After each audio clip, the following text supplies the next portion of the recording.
Revolutionary greetings, comrades.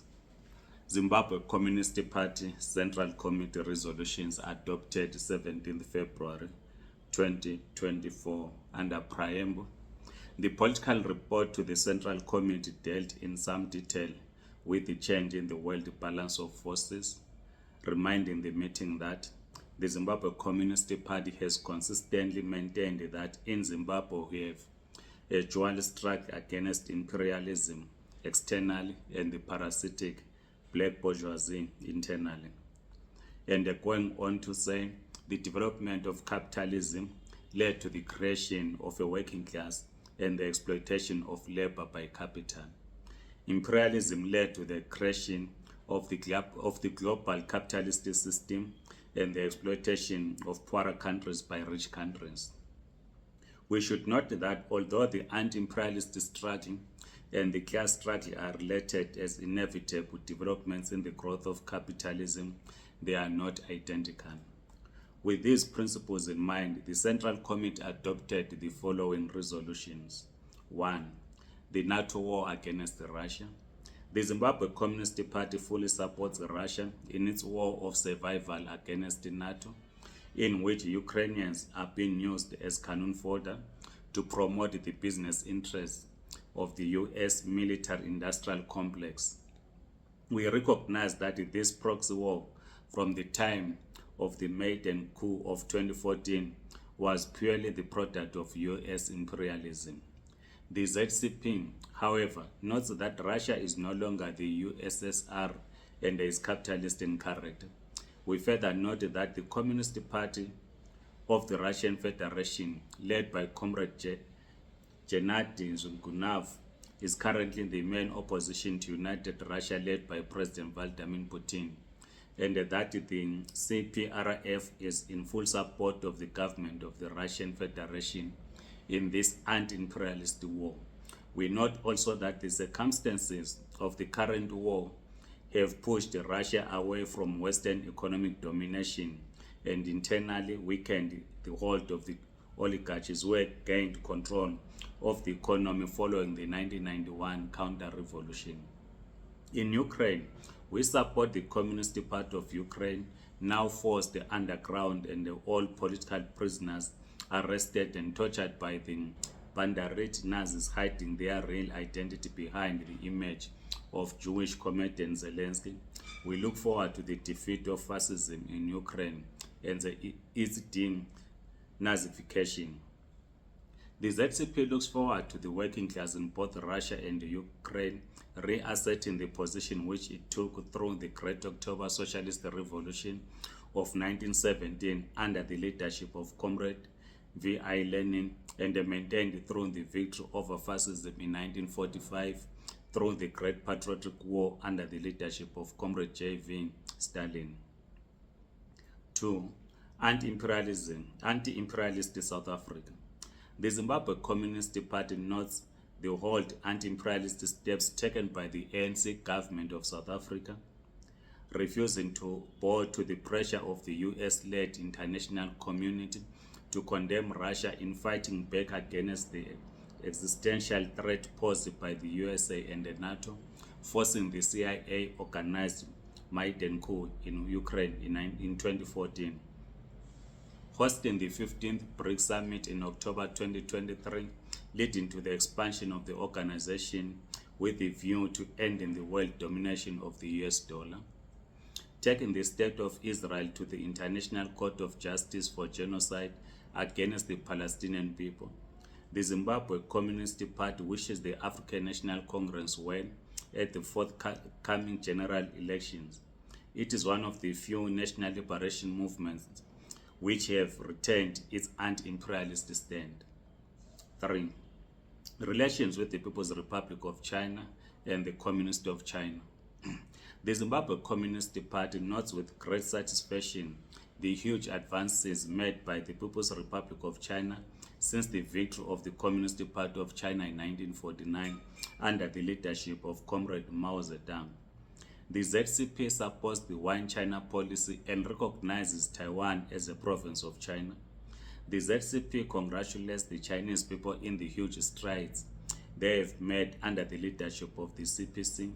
There have been tremendous improvement in the living conditions of the workers and peasants of China, including the eradication of extreme poverty in all parts of China very recently, as well as huge strides in dealing with pollution and in the improvement of the environment.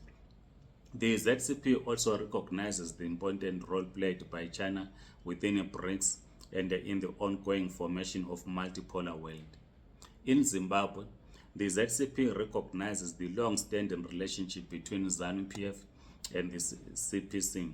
Although we welcome all economic development in Zimbabwe, we also recognize that the current government is wholly in the hands of the parasitic black bourgeoisie, which we also refer to as the looting class, and that this relationship has often led to the extreme exploitation of the Zimbabwean working class by many Chinese business owners in collusion with the black elite and the state machinery.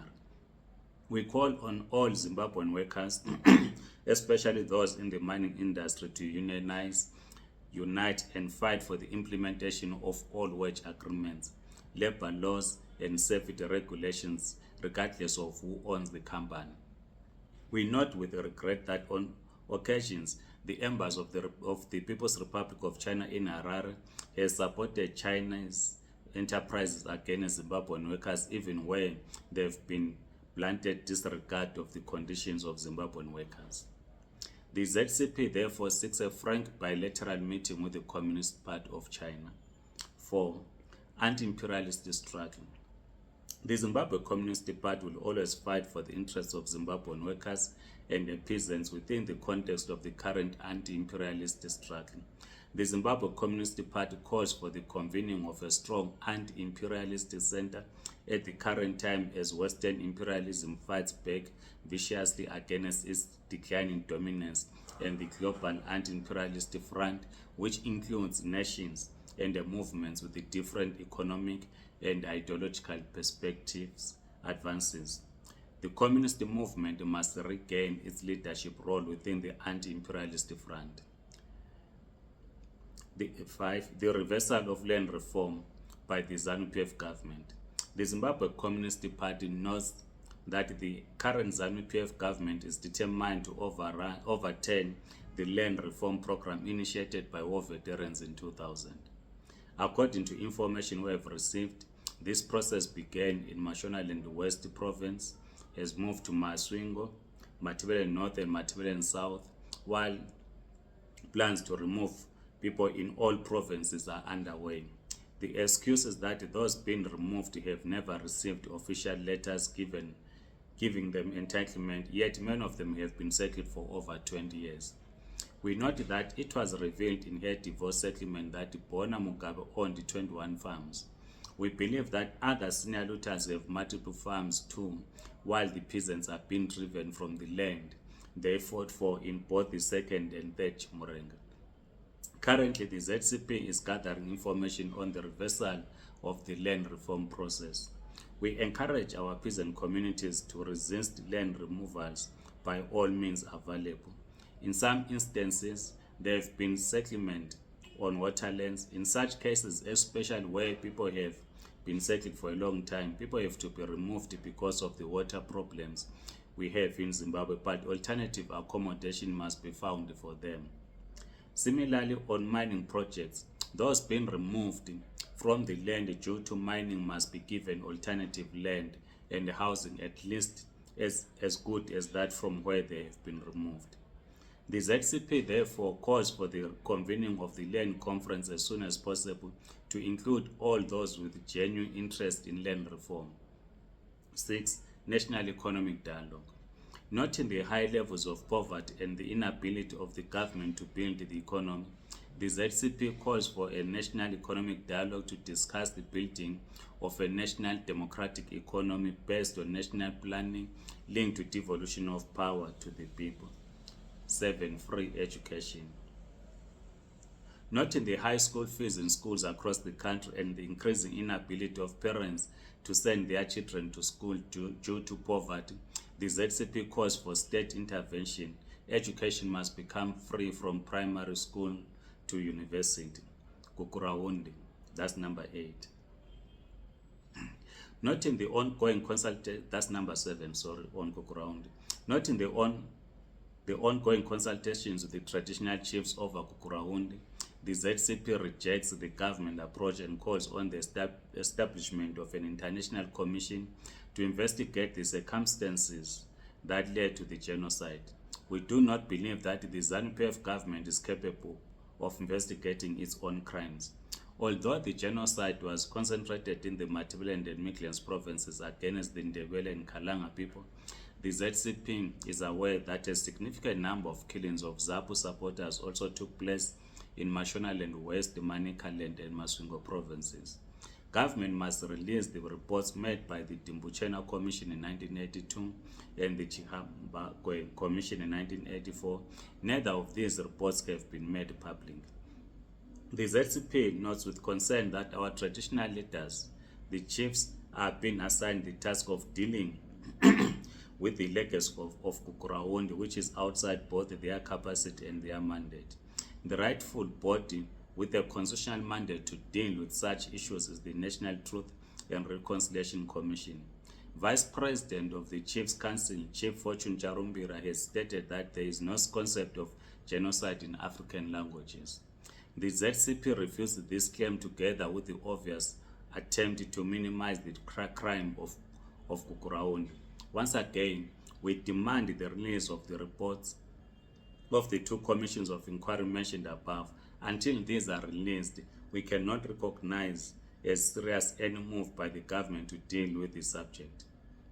8. Mass movement. In line with the Red October theme, the Red October theme, which says build the ZCP, build the mass movement, the ZCP has mandated its General Secretary, Comrade Ngabuto Nicholas Mapena, to assume a direct role in the National Democratic Task Force as an important step in building the mass movement. 9. State power. The Communist Party must develop a strategic plan for winning state power. The belief that state power can be achieved mainly by winning an election is clearly false. It is necessary to build a mass movement centered on the working class and the peasants part, which attracts class allies and becomes ideologically hegemonic. 10. Party building. In line with the Red October theme, build the ZCP, build the mass movement, the Central Committee proposes a party building workshop with the theme build the ZCP as the true vanguard of the workers and peasants of Zimbabwe. Battle of ideas, that's 11. The Central Committee resolved to intensify providing political education to trade unions and the social movements as an important step in winning the battle of ideas.